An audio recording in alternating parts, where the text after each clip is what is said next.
What the? Thank you, bro.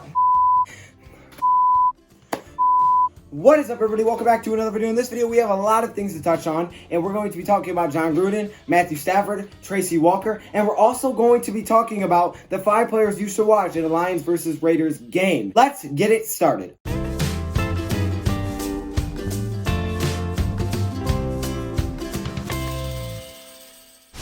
Alright, everybody, so now that we're into the video, we're going to be talking about all of those things. Now, quickly, if you guys want to get a DoseOfDion shirt right here, like one of these ones or some of my other new ones, the link is in the description. It says Dodge Shop. Go to that link. If you guys want some of my old shirts, like the last video where I wore that 1K shirt, that was actually from my old channel. Those designs are actually on a different store. So if you guys want that link, I can give it to you, or you guys can just look up DoseOfDion on the web and you'll find it. But otherwise, I can give you guys a link. There's like 3 designs over there. But if you guys want the new designs, a couple of those that I have up right now in the shop, the link is in the description. Now let's get this thing started. First off, I have a couple of updates. The first one is about Jay Ajayi. If you guys want to know more about that, click on my other videos. My last video I posted, okay? So that's where I'm going to leave that. Also, Tracy Walker is not expected to play this Sunday against Raiders, and that's really not a good thing to hear. Obviously, we're really kind of limited at the safety position. We trade away Quandre Diggs, and now with him not playing, we're going to be down to Tavon Wilson, Will Harris, Miles Killebrew. Those guys are really going to have to step up. We'll see if the Lions look to go get another safety. Maybe they'll bring one up. Maybe they'll move a cornerback to safety. We're not sure. Maybe Michael Jackson will play a little bit of safety.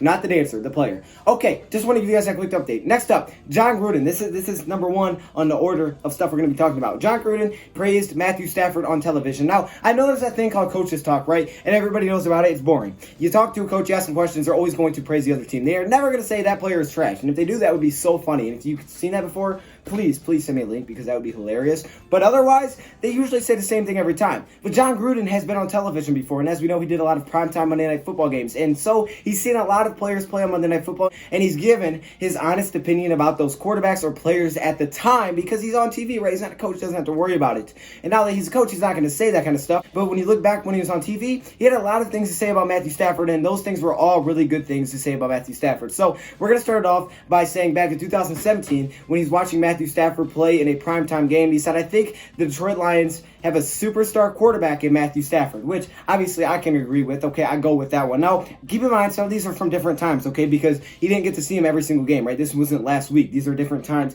throughout Stafford's career. So sometimes they're when he's younger, sometimes they're when he's older. Either way, they're all really good things. After he got his contract, Jon Gruden had to say, I'm glad Detroit gave him that contract. And yes, I was really glad they gave him that contract as well. And at that time, he was the highest paid player, I believe, in the NFL. Now he's like the 10th highest quarterback. So yeah, things change. I know some people get mad about that. Like, look, it's just how the market works. You have to pay players like that to keep them around. And I'm glad we did. Now he's like the 10th in the league. So just put that in any perspective you want to. He also said he can throw the ball into any zip code you want, and he also can run. Now, when he says he can run, he doesn't mean like a Russell Wilson can run. On the other hand, he means he can run like mobile, right? He can get out of the pocket. He can make guys miss. He can keep the play alive. And that's really something that Stafford has started to add to his game that's been huge. This year, he hasn't done it too often because he really hasn't had to, but you've seen glimpses of it, right? When he has to, he's thrown really well, and that really opens up everything. Once there's a breakdown, once you can get to the outside, it's just wide receivers trying to find holes in the zone, and that works out a lot of the times. And finally, he said you can run anything you want as an offense coordinator in your imagination when you have a quarterback like Matthew Stafford, which is definitely true, right? You can mix in a lot of things.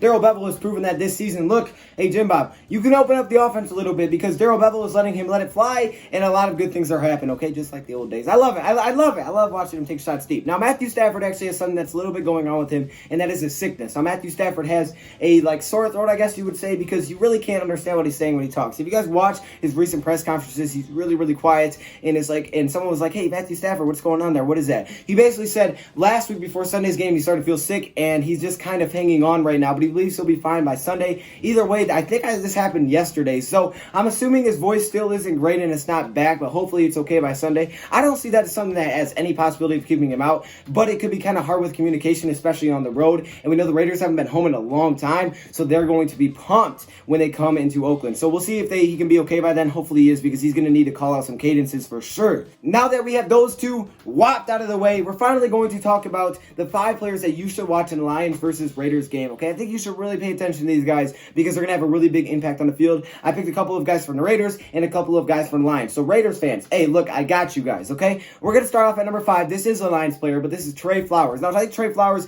is a really good player to look out for, okay? Last game, he started to get it going, right? Back-to-back plays. He got in the backfield. He's forcing sacks. He had a forced fumble. So Trey Flowers finally got a little spark, and it was like, yes, Trey!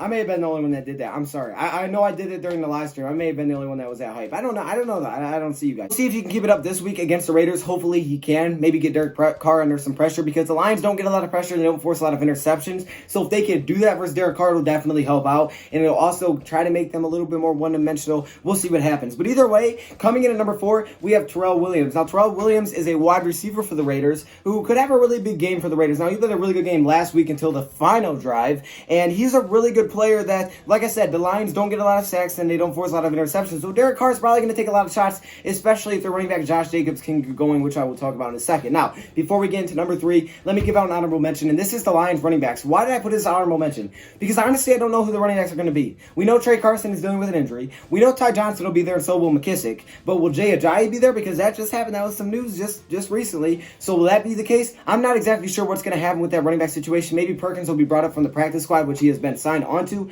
I'm not exactly sure what's going to happen, but I think it will be interesting to see how those guys play. Now, into number 3, into the top 3, I have Kenny Galladay. Now, Kenny G, everybody knows about Kenny G. He has 3 games this season over 100 yards receiving. In the last game, he had 121 yards receiving. And he's been really good this season. 6 receiving touchdowns. He's done a lot of big things. And the Raiders rank 30th in pass defense. So there's no reason that he can't have another big game. And as we know, Kenny Galladay is one of those guys that makes a lot of big plays. So don't be surprised if he has a huge game against the Raiders. Now, number 2, this is the Josh Jacobs I was talking about. Josh Jacobs from the Raiders, their running back. This guy's the chance to have a really, really big game, but the Lions need to slow it down. Now, the Lions don't have a great rush defense, and that's been a problem really up till last week. But last week against Saquon, they held him to 62 yards, I believe, rushing. And that was huge for the Detroit Lions. I mean, you're talking about Saquon Barkley. Now, yes, did Daniel Jones play well? Sure. But we still did slow him down. So I got to give them some credit there. Hopefully they can keep that going because that's what Patricia, that's what Trey Flowers has said. It starts with stopping the run. They did that last week. We need to see them do that again for Josh Jacobs because this young running back will run all over you.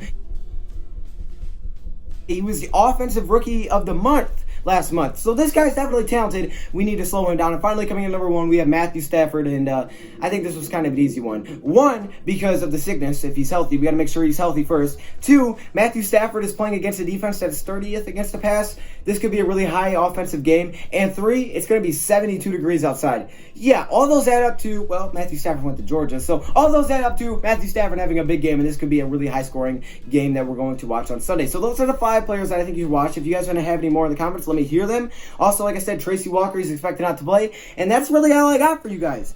Everybody, thank you guys for stopping in again. Oh, you guys should really check out one of these, okay? If you want to click the top link in the description, it says Shield Watches. Get yourself 10% off using code DoseOfDion. Shout out to my man on Instagram, okay? Shields Watches. Go follow Shields Watches on Instagram, okay? It's an awesome company. It's a watch company that gave me a promo code. So you guys should definitely check that out.